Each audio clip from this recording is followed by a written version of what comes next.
As we all know, Islamic law is the goal of the entire jihad and terrorism and stealth jihad project.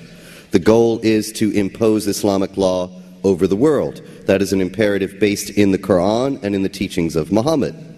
And in our day, the Organization of Islamic Cooperation has dedicated itself over the last 8 years or so to working to compel member states of the United Nations to criminalize what they call incitement to religious hatred. That's the latest formulation. Other formulations are defamation of religion and so on. And the key to that, of course, is that nobody who is a Jew or Christian or Hindu or Buddhist is really concerned about criminalizing incitement to religious hatred. And of course, these religious traditions are regularly criticized, mocked, and ridiculed, and so on, with no response. The objective of the OIC is to essentially criminalize criticism of Islam, which is in accord with classic elements of Islamic law, which mandate that criticism of Allah or Muhammad or the Quran is punishable by death. Now, that all being said, how close could we possibly be to really having this happen in the United States? Whenever I speak about this, people say, well, we have the First Amendment, and so we have nothing to worry about.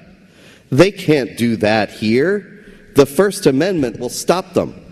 Well, I'm here to tell you that the First Amendment can be restricted just as easily as the Second can. And if you try to buy a handgun to defend yourself in New York City, you'll know what I mean. The Second Amendment doesn't have any teeth in many important areas of the United States.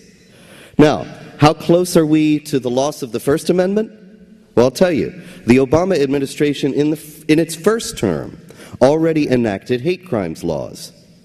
Now, hate crimes laws are based on the idea that if you knock somebody over his head and knock him out and take his money, then that's a crime.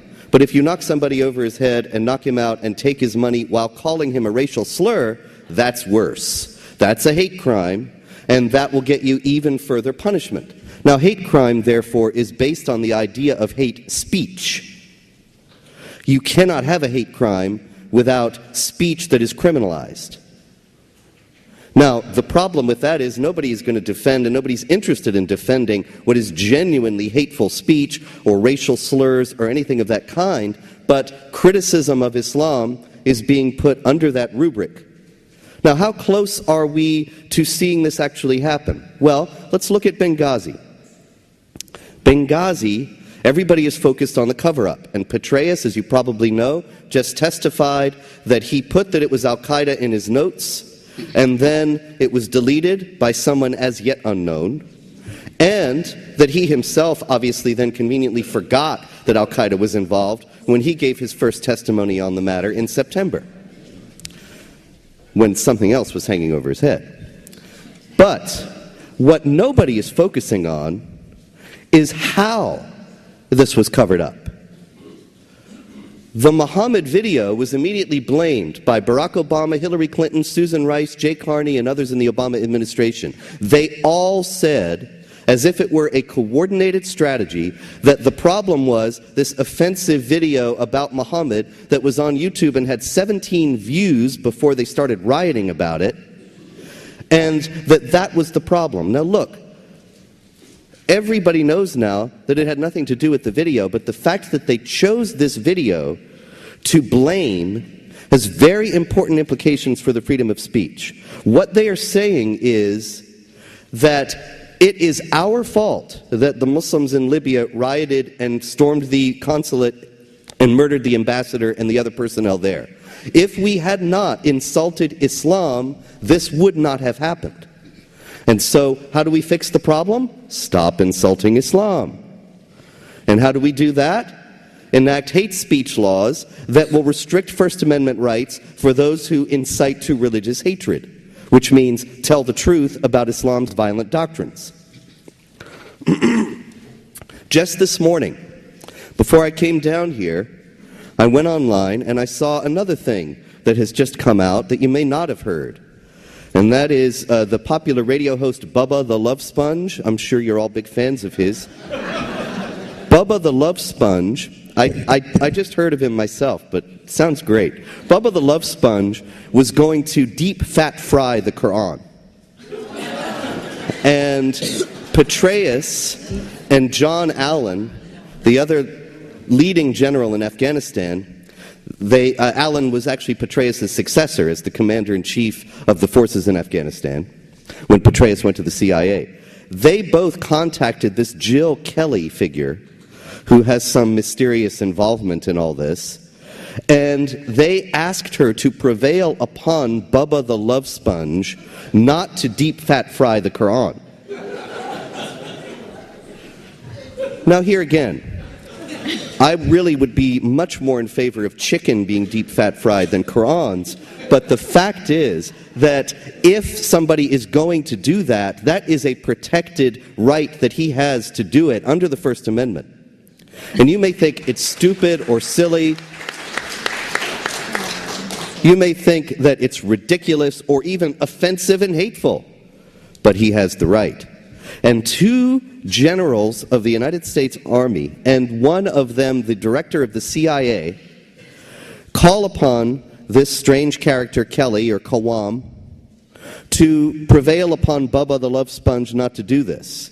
Now here again, you see, the point is that instead of standing up and telling what General Allen called the noble people of Afghanistan to cut it out and grow up and stop rioting and killing innocent people over things that have nothing to do with you 1,000 miles away, instead of saying we have the freedom of expression, and the freedom of expression is our fundamental bulwark against tyranny because it enables us to speak out against the oppressive state, and instead of saying that it is an absolute sine qua non of a free society, of a society that protects any kind of rights, to be able to speak out in dissent and criticize the government.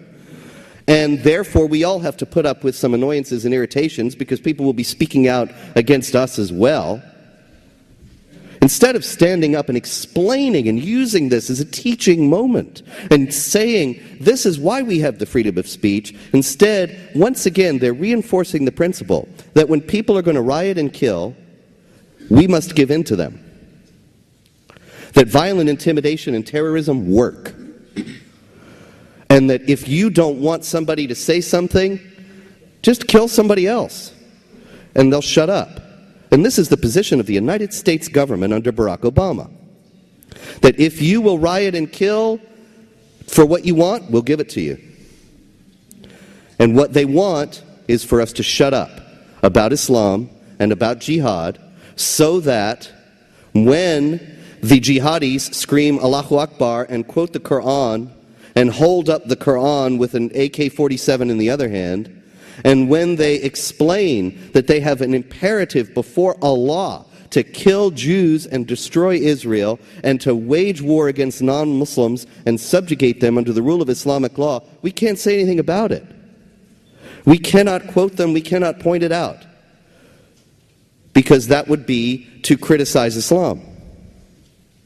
And so the fundamental objective here, the overall goal here, is to make sure that we are mute and defenseless in the face of the advancing jihad against the West.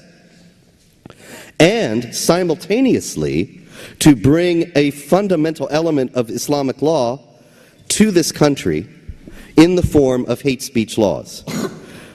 And the Obama administration, of course, already, a year or two ago, signed on to Resolution 1618 of the United Nations, which said that member states should indeed criminalize incitement to religious hatred.